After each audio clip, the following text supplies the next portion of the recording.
I will truncate this as quickly as possible. But when I first got into talk therapy, when I realized the music industry was not fulfilling to me and I was incapable of intimate relationships, I got into talk therapy and I had a therapist point out to me that I don't accept help well and I don't ask for help. I carry everything on my back from childhood trauma.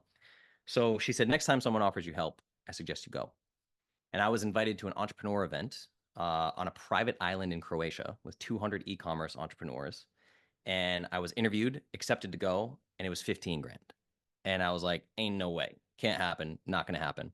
A very successful friend of mine called me and said, if you were walking down the street and found 15K in an envelope, would you go to Croatia? And I said, yes. And he said, okay, great. You're going. This is not a loan. Don't ever try to pay me back. You have magic, and these people need your magic. I went to that island. The keynote speaker on that island is my now fiance. And I was sitting in a chair watching her, and she was teaching people how to take an e-commerce brand from 0 to 25 million in 3 years because she's an absolute mogul, amazing goddess oracle. Who is this woman with tribal tattoos? What is happening here? And yeah, now she's my fiance. You think you're going for a class to learn how to, but you leave with a possible partner. That's so when you were sitting there, did you think, oh my gosh, who is this human being? I must know her. Yes. And I introduced myself to her very quickly. But to be totally honest, it wasn't like I mean, she's beautiful, but it wasn't like a love at first sight. I was like, this is a fascinating entrepreneur. Like, what an impressive human. Like, she built this company from 0 to nothing, a 9-figure valuation with no capital. I was like, who is this person? So I met her immediately after her talk. She was actually with her romantic partner at the time. So it wasn't until almost 2 years later that we ended up dating, and she was long out of that relationship, and COVID had happened and all this stuff.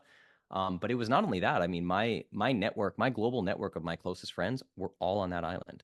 And I started a business partnership on that island, which is a company called MedChoice, Medchoice. You can look this up on Amazon. We just launched a PCOS supplement. And it's the most successful brand I've ever been a part of. And I met my partner on that island. And I mean, it transformed my entire life from this therapist saying, the next time someone offers you help, just as an experiment, just as a little bit of shadow work, just accept the help. And this is where we are today.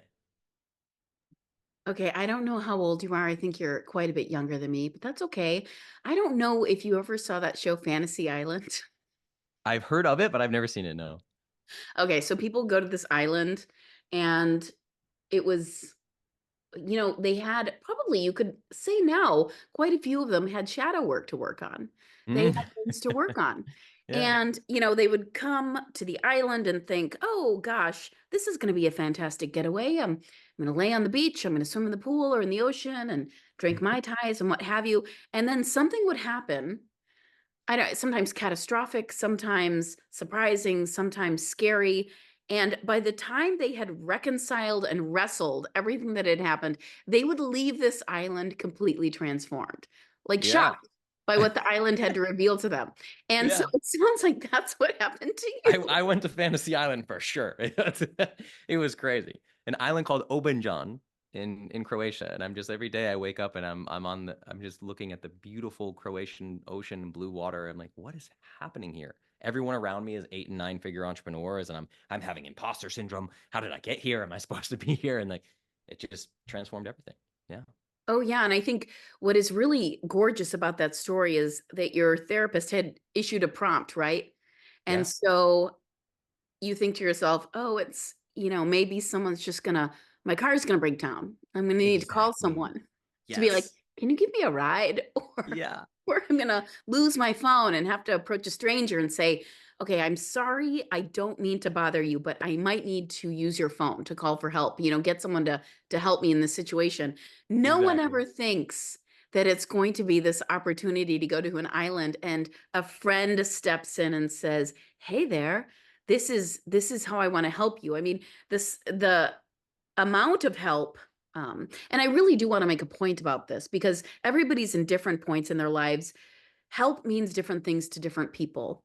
And Mhm. so if you're in a grocery store and the person in front of you doesn't have enough money to pay, if you step up and say, here's 20 bucks, I'll cover the rest of this, that could be as large to them as you going to this island in Croatia. So help has different aid, assistance, being of service, whatever, the weight for different people, it can all be incredibly massive because to me, I hear your story and I think, oh my goodness, being offered 15,000 to go to this island, Croatia, I can't even imagine that kind of help. But then I think back over my life and I think of when someone stepped in certain ways to help me, and it is felt as big as an island Yeah. in Croatia.